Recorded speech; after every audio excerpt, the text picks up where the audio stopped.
Alright, welcome back mga kadyani. Magandang araw po sa inyo muli. Ito po ang inyong lingkod na maglalambing na paki-follow po ang aking mga social media account ng Facebook, TikTok at ang aking YouTube channel. Then kung magugustuhan nyo ang video ito, palike na lang po tapos share nyo na rin sa iba para magkaroon sila ng ideya sa nangyayaring update dito sa mga ola, no? At hit nyo yung notification bell para update po kayo. Then, re-update lang, follow-up update doon sa mga nawalang ola. Okay? Meron kasi mga ilan na nawala pang iba, pero hindi masyadong kilala na mga ola. Pero this video is, I will explain to you na kapag wala na sila sa mga list ng SEC recorded online lending platform, tandaan ninyo, that will be a red flag ng mga companies na nag-ooperate using the OLA o the online loan apps na nada-download natin sa mga Play Store, sa mga App Store, even sa other app market kung saan pwede silang ma-download, even in the website. Tandaan nyo, kapag wala sila sa list na yan, ultimo mismo ang SEC ay nagsabi na kapag wala sa listahan ng list ng SEC yan, huwag kayong makikipag-transact. Iwasan nyo na kasi issue na yan eh. Kumbaga sa red flag nga, di ba? Kumbaga, uy, utangan ka namin pero wala ka pala sa list. Pero bakit kayo nag-ooperate? Di ba? Bakit kayo nagpapautang? Kasi ang tawag doon syempre ano na yan eh, fly-by-night style. Di ba? Mga nag-ooperate ka pero hindi ka pala registrado sa recorded online lending platform. Yes, the lending and the financing company nila, registrado. But that doesn't mean na pwede silang mag-operate sa online. Kasi kailangan i-forward muna yan eh. Kailangan magbigay muna sila ng kanilang plan, ang kanilang mga documentary o yung mga registered license. Tapos kung aaprubahan ba yan na pwede kayo mag-operate online ng SEC para makita na, uy, nag-ooperate to online, ligtas. Kasi para pag nagkaroon na rin problema, kaya tireklamo sa SEC. Di ba? Ganun yun. Then, itong mga ulan na to, no, medyo may nadagdag ako na nakita na hindi ko napansin nung una kong pinost sa nakaraang video natin. No?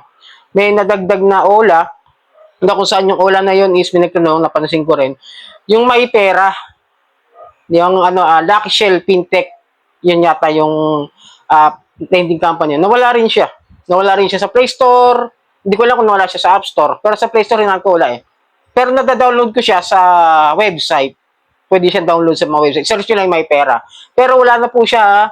Kasama po siya sa mga natanggal o na-remove ng SEC doon sa list of recorded online lending platform. Then, ulitin ko yung mga OLA na nawala ngayon dito sa SEC. Pero bago ko ulitin ulit yung list na yan, ito po muna i-advise ko sa inyo. Kasi may nagtanong, dapat pa bang bayaran yan o hindi na? Dito na lang masasabi ko. Kung may nakuha man kayo na magkanong halaga, example, sabihin nyo na nakakuha kayo ng 3,000, that's the principal amount, yun na lang ibalik ninyo. Para kahit paano naman, hindi tayo magmumukhang scammer sa paningin ng iba. Okay? Kasi iba, sinasadya napansin ko na uutangan tapos hindi na babayaran. Kasi alam nila na wala na pala sa list ng SEC. Nagiging illegal na. Kaya ginagawa ng iba, pina-farm. At tayo ka naman gawin naman ng ibang yan na tayo dito sa channel ko ay magtuturo tayo na huwag magbayad ng utang. Sinasamantala kasi ng iba. Okay? So, para sa akin, bayaran nyo na lang yung mismo nakuha yung pera. Tulad ngayon, di ba si Digido, ang una sa nawala na napansin ko, na nawala diyan sa list ng SEC sa online lending platform na recorded nila, wala siya. Si Digido, nawala. Then itong si Hyphen Lending, si Credit Cash ba yun? Credit Cash tsaka si Peso Wallet, yon nawala yan. Si Hyphen Lending. And then, itong si Hupan Lending Technology, nawala rin po dahil sa mga cease and disorder ng kanilang company dahil sa hindi hindi sila nag-declare ng kanilang OLP na Magic Peso na kung saan niya medyo nag-viral nga yun, no? Kasi dalawa yung company niya, si Braso Azul ba yun, tsaka itong si Hupan. Tapos yung kanyang mga OLA is si Cashme, Suki Loan, Peso Poly, and Loan Tayo. Actually, nakikita ko pa rin talaga siya sa Play Store, no? Sinubukan ko siyang i-download doon ng karanta, sinubukan ko rin applyan kung talaga nagpapautang pa to. But unfortunately, nanghihingi siya ng Facebook. Sa review ko, gagawin ko siya, papakita ko sa inyo, no? Sa magiging review ko doon sa Cashme, sa mga susunod na araw. Then, ano ba yung nawala?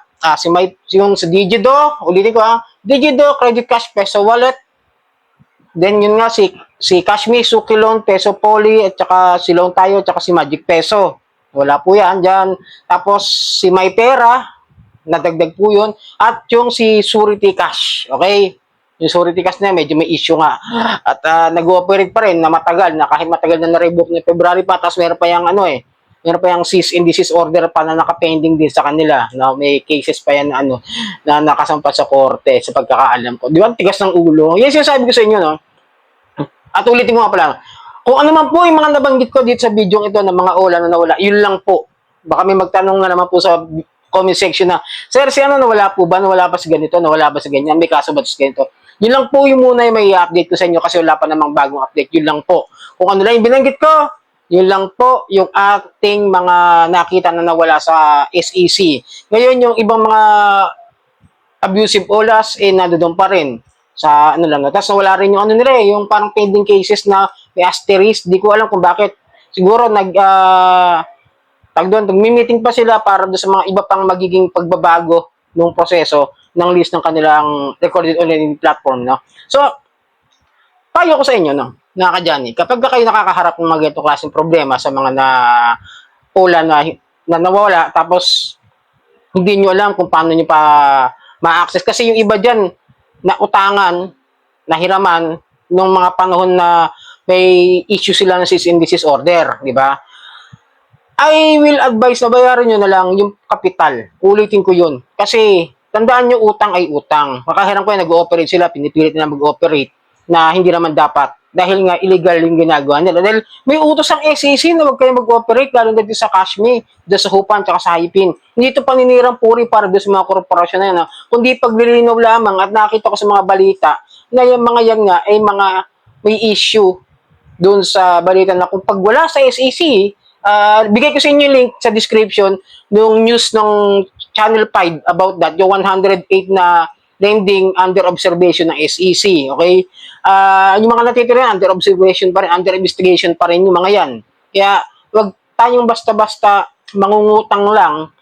Pag-aralan natin yung mga OLA na yan na nawawala. Kasi, kaya nga natanggal kaya nga na-remove sa SEC kasi may mga issues, may mga complaints, may mga reklamo dahil sa pagiging mga paglabag sa mga irregularities nila, lalong-lalo na sa mga complaint sa pahok ng fair debt collection practices, yung pagpapautang na sobrang taas na interest, hindi po ba?